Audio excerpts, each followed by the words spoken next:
Hello প্রাণের বন্ধুরা, কেমন আছো সবাই? আশা করি সবাই অনেক অনেক ভালো আছো। আজকে তোমাদের এমন একটি গল্প শোনাবো যেটা শুনলে তোমাদের অনেক অনেক ভালো লাগবে এবং মেশিন দিয়ে পানি বের করতে মন চাবে। তোমরা যারা আমার সাথে কথা বলতে চাও তারা চ্যানেলটি সাবস্ক্রাইব করে ভিডিওটি শেষ পর্যন্ত মনোযোগ সহকারে দেখুন। ভিডিও চলাকালীন অবস্থায় আমার নাম্বার স্ক্রিনে দিব। তাহলে চলুন শুরু করা যাক। আমি দুধ গরম করে রান্নাঘর থেকে ফিরে আসছিলাম। তখনই শাশুড়ি মায়ের ঘর থেকে অদ্ভুত শব্দ শুনতে পেলাম। আমার শাশুড়ি বারবার বলছিল, এখন থামো, আমি ক্লান্ত হয়ে গেছি। আমার আর এতটুকু শক্তি নেই, তুমি খুব শক্তিশালী কিন্তু আমি দুর্বল। তারপর যখন শ্বশুরের রাগীত স্বর শোনা গেল, শ্বশুর বলছিলেন, চুপ করে বসে থাকো এবং এভাবেই চলতে দাও। এসব শুনে আমি ভয় পেয়ে গেলাম এবং আমার ঘরে চলে এলাম। যখন আমি ঘুমোতে গেলাম তখন ভাবলাম, আমার শ্বশুর এত শক্তিশালী কিভাবে? আমারও তো এমন একজন স্বামী চাইছিল।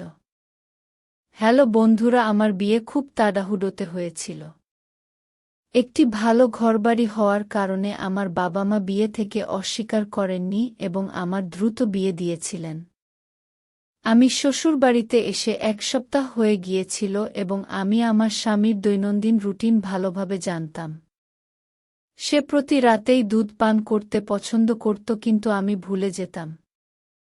আমি প্রতিবার ছোট ছোট জিনিস ভুলে যেতাম এবং কিছু জিনিসকে বেশি গুরুত্ব দিতাম এবং সেইসব নিয়ে ভাবতে থাকতাম। 3 দিন ধরে আমার স্বামী আমাকে রাতে দুধ আনতে মনে করিয়ে দিচ্ছিল।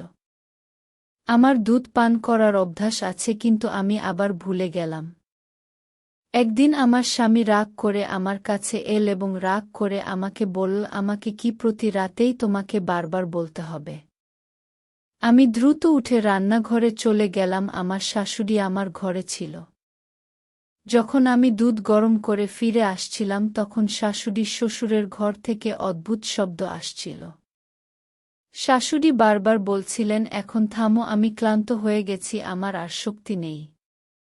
তুমি খুব শক্তিশালী কিন্তু আমি দুর্বল। তারপর শ্বশুরের রাগত স্বর শোনা গেল, তুমি কি একটু থামতে পারো না? এসব শুনে আমি হতভম্ব হয়ে গেলাম এবং আমার ঘরে চলে এলাম।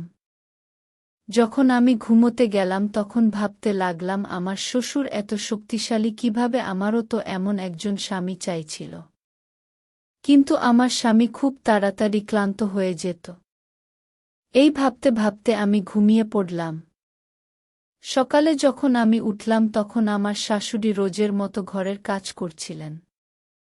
তার আচরণ একদম স্বাভাবিক ছিল। এমন মনে হচ্ছিল না যে তিনি রাতে এইসব করছিলেন। আমার শ্বশুর একদিন তাড়াতাড়ি কাজ থেকে বাড়ি এলেন এবং সঙ্গে সঙ্গে শাশুড়িকে ঘরে ডেকে নিয়ে গেলেন। আমি খাবার বানালাম এবং আমার শাশুড়িকে ডাকতে তার ঘরের কাছে গেলাম। দরজায় পৌঁছে তাদের আওয়াজ শুনে আমি হতবাক হয়ে গেলাম। রাতের খেলা আবার শুরু হয়ে গিয়েছিল। শাশুড়ি বলছিলেন, থামো, আমি ক্লান্ত হয়ে গেছি। এসব শুনে আমি ভয় পেয়ে গেলাম এবং রান্নাঘরে ফিরে এলাম। যখন আমি রান্নাঘরে এলাম তখন ভাবছিলাম, আমার শ্বশুর কি খান যে এত শক্তিশালী হয়ে যান? আধ ঘন্টা পরে আমি আবার তাদের ঘরে গেলাম এবং আবার সেই একই আওয়াজ শুনতে পেলাম। এখন আমি ভাবছিলাম, শ্বশুর এত শক্তিশালী হওয়ার রহস্য কি? এখন আমি জানতে চাইছিলাম, আমার শাশুড়ি তাকে প্রতিদিন কেন মানা করেন? 15 মিনিট পরে শাশুড়ি ঘর থেকে বেরিয়ে এলেন। যখন তিনি বেরোলেন তখন তার মুখে কিছুই দেখা যাচ্ছিল না, কিন্তু 2টি হাত কোমরে ছিল এবং তিনি বলছিলেন, এই কোমরের ব্যথা কখন সেরে উঠবে? এ শুনে আমি আমার হাসি চেপে রাখতে পারলাম না। এখন আমি জানতে চাইছিলাম, শাশুড়ি তাকে কি দেন? আমার নজর আমার শাশুড়ির উপর ছিল। আমার স্বামী তাদের থেকে খুব আলাদা ছিলেন। তিনি তাড়াতাড়ি ঘুমিয়ে পড়তেন এবং আমি আমার স্বামীর ভালোবাসার আকাঙ্ক্ষা রাত জাগতাম। তখনই আমার নজর শাশুড়ির ঘরের উপর যেত। তাকে দেখে আমি অবাক হতাম যে তিনি এই বয়সেও কিভাবে মজা করতে পারেন। স্বামী তো ঘুমিয়েছিলেন, কিন্তু আমি ভাবছিলাম আমার স্বামীও যদি আমার শ্বশুরের মতো হতেন। তাদের দরজার কাছে শাশুড়ির আওয়াজ শোনা যাচ্ছিল। এখন থামো, আমাকে ছেড়ে দাও।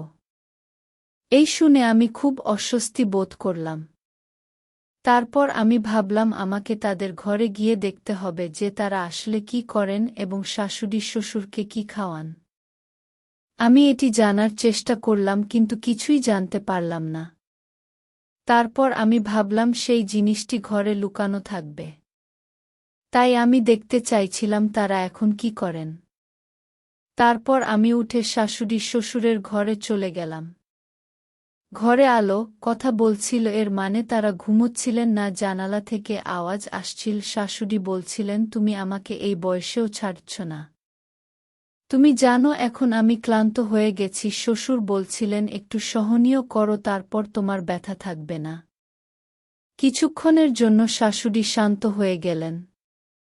আমি জানালা দিয়ে দেখার চেষ্টা করলাম, কিন্তু পর্দা টানা ছিল। আওয়াজ শোনা যাচ্ছিল, কিন্তু কিছু দেখা যাচ্ছিল না। এটি দেখে আমি হতাশ হয়ে গেলাম এবং আমার ঘরে ফিরে এলাম। আমিও আমার বিছানায় এসে ঘুমিয়ে পড়লাম। তখনই আমার স্বামী রাগ করে বললেন, এই সময় কোথা থেকে আসছ? তার প্রশ্ন আমাকে হতবাক করে দিল। আমি তার দিকে ভালো করে তাকালাম। তখন স্বামী তার বিছানা থেকে উঠে দাঁড়ালেন এবং আমার দিকে অদ্ভুত দৃষ্টিতে তাকিয়ে বললেন, তুমি আমার সম্পর্কে কি ভাবছ? আমি ঘুমোচ্ছি, তাই তুমি কিছুই করবে এবং আমার কিছুই জানা থাকবে না। স্বামী তারা আমাকে বিরক্ত করেছিল। তারা বলল, সত্যি বল, তুমি কোথায় গিয়েছিলে? আমি তৎক্ষণাৎ বললাম, আমার ভাল লাগছিল না, মাথা ব্যথা হচ্ছিল। তাই আমি বাইরে উঠানে চলে গিয়েছিলাম। এখন তুমিই বল, এতে কি ভুল আছে? আমি একটু জোরে বললাম। সে এক মুহূর্তের জন্য চুপ থাকল এবং বলল, বাইরে উঠানে যাওয়ার কি দরকার ছিল? পরের বার যখন তোমার মাথা ব্যথা করবে আমাকে জাগিয়ে দিও। তোমার একা বাইরে যাওয়ার দরকার নেই। এটা বলেই তারা আবার ঘুমিয়ে পড়ল। জানি না আমার মনে কি চলছিল। আমি তাদের ভালোবাসার জন্য তৃষ্ণার্ত ছিলাম, কিন্তু নিজে থেকে তাদের কাছে যাওয়ার সাহস পাচ্ছিলাম না। সেই রাতে কখন ঘুম এসেছিল আমি নিজেই টের পাইনি। এখন আমি শাশুড়ির ঘর থেকে দিনরাত একই আওয়াজ শুনতে পাচ্ছিলাম এবং ভাবছিলাম, এটা কি করছে। পরের দিন আমার স্বামী বলল, আমি 3 দিনের জন্য বাইরে যাচ্ছি। যখন সে আমাকে এটা জানাল, আমার মাথায় একটি চমৎকার ধারণা এল। আমি ভাবলাম, দেখি আজ তাদের ঘরে কি হচ্ছে। আমার শাশুড়ি সন্ধ্যায় খাবার খাওয়ার পর বাইরে হাঁটতে যাচ্ছিল এবং তারা দুজনেই পরস্পরের সাথে কথা বলছিল। আমি তাদের দেখে অবাক হয়ে যেতাম যে এই বয়সেও তারা একে অপরের সাথে সময় কাটায়। তাদের এবং আমার জীবন খুব আলাদা ছিল। তারা এই বয়সেও পূর্ণ জীবন যাপন করছিল আর আমরা আলাদা ছিলাম। সেদিন আমি দ্রুত আমার সব কাজ শেষ করলাম এবং আমার শাশুড়ি শ্বশুরের ঘরে চলে গেলাম। আজ আমি শাশুড়ির ঘরে লুকিয়ে সত্যি জানার চেষ্টা করছিলাম। আমার শ্বশুর তার স্ত্রীকে খুব ভালোবাসেন এবং তাকে খুব খুশি রাখেন। আমার স্বামী আমাকে ততটা খুশি রাখতে পারে না, তাই আমি জানতে চেয়েছিলাম আমার শ্বশুর এমন কি খান যা তাদের এত শক্তিশালী করে তোলে। আমি এটা আমার স্বামীকে দিতে চেয়েছিলাম। এটা দেখার জন্য আমি সেই রাতে তাদের ঘরে লুকিয়েছিলাম। সেই রাতে আমি যা দেখলাম তাতে আমি হতবাক হয়ে গেলাম। আমি তাদের কোনো শর্ত ছাড়াই দেখছিলাম। কিছুক্ষণ পর আমি উঠে দাঁড়ালাম এবং তাদের কাছে গেলাম।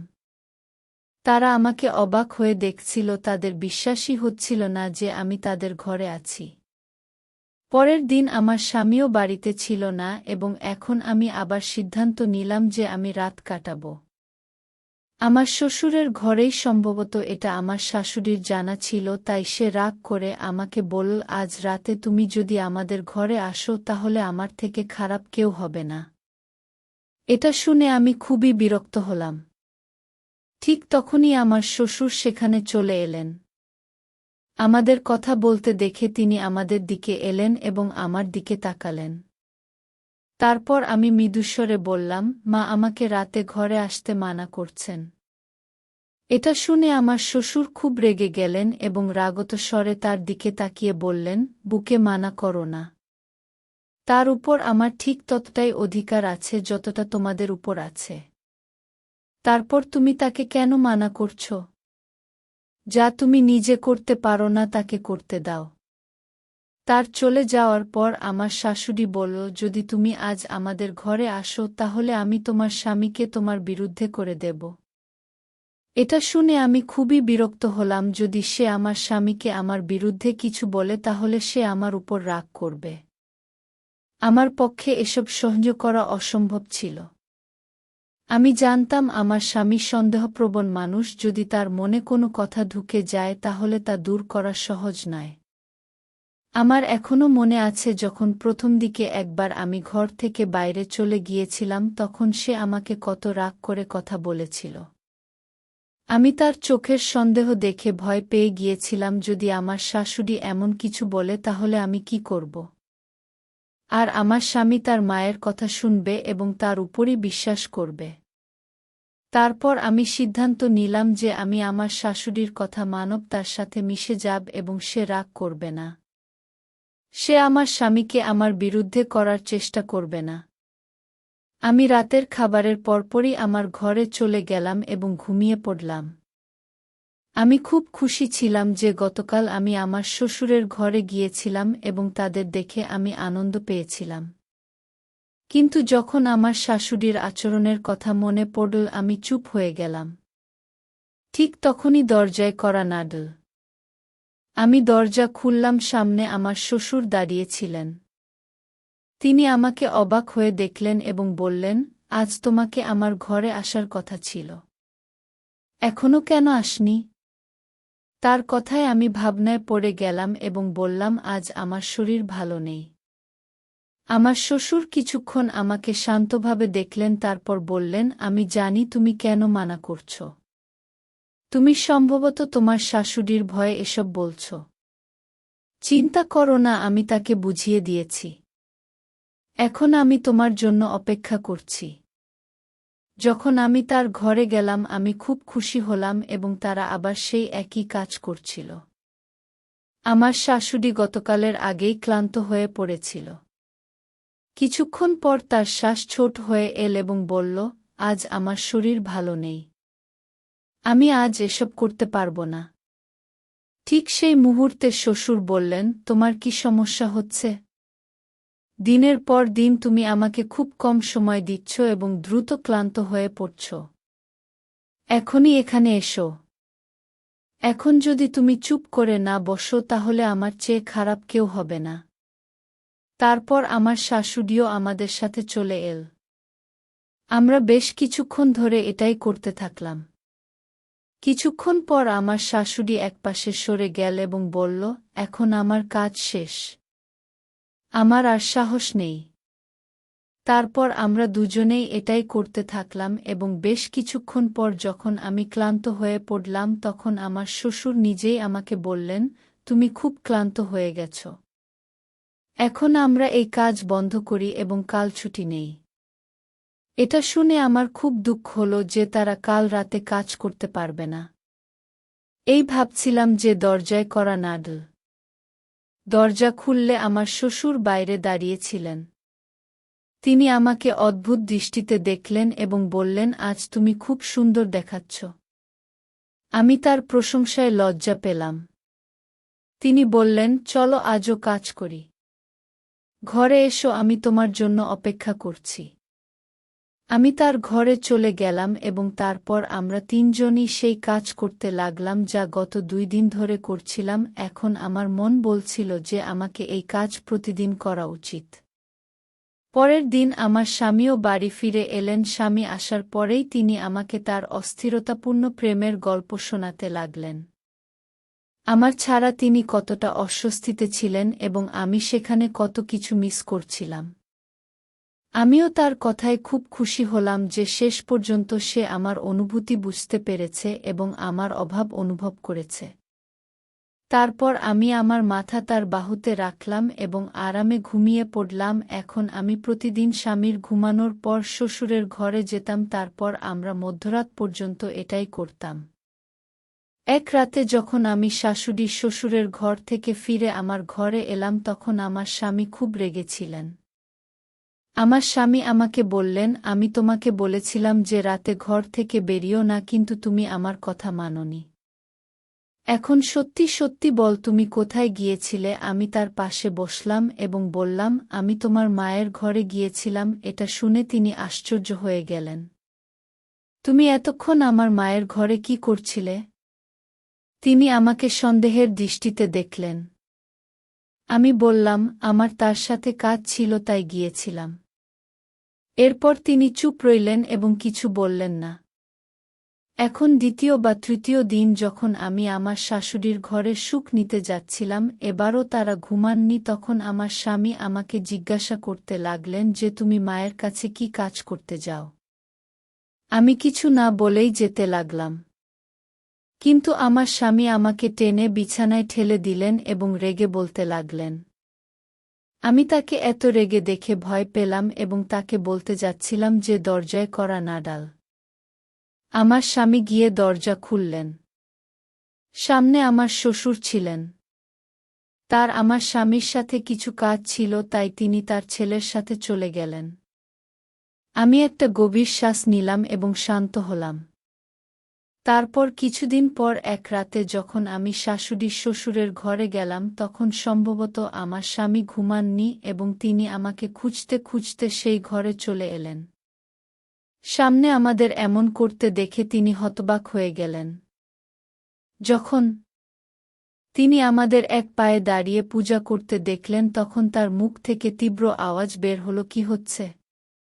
তখন আমার শাশুড়ি তার অন্য পা মাটিতে রাখল এবং সোফায় বসে বলল, তোমার বাবা কতদিন ধরে এই পূজা করছেন? তার কথা হল যে এক পায়ে দাঁড়িয়ে এইভাবে পূজা করলে ঈশ্বর প্রসন্ন হন এবং মানুষ যা চায় তা সব পায়। আমি দ্রুতই ক্লান্ত হয়ে পড়ি। কিন্তু তোমার স্ত্রী এবং বাবা দীর্ঘ সময় ধরে এই কাজ করেন। জানি না কেন এই দুজন ক্লান্ত হন না। এটা শুনে আমার স্বামী আমার দিকে হেসে তাকালেন এবং বললেন, আমার স্ত্রী খুব ভালো এবং কখনো ক্লান্ত হয় না। তিনি খুশি হয়ে এমন বললেন। এটা শুনে আমি লজ্জা পেলাম। কিন্তু তারপর আমার স্বামী সবাইকে বোঝালেন যে এই ধরনের অন্ধবিশ্বাস রাখা ঠিক নয়। যদি সত্যি মন থেকে ঈশ্বরের পূজা করা হয় তাহলে সব ঠিক হয়ে যাবে। বেশ বুঝানোর পর আমার শ্বশুর মানলেন এবং তারপর একজন সাধারণ মানুষের মতো আচরণ করতে লাগলেন। এখন তিনি সকালে স্নান করে ঈশ্বরের ধ্যান করতে লাগলেন এবং আমরাও নিজেদের সংশোধন করলাম এবং ভালোভাবে থাকতে লাগলাম।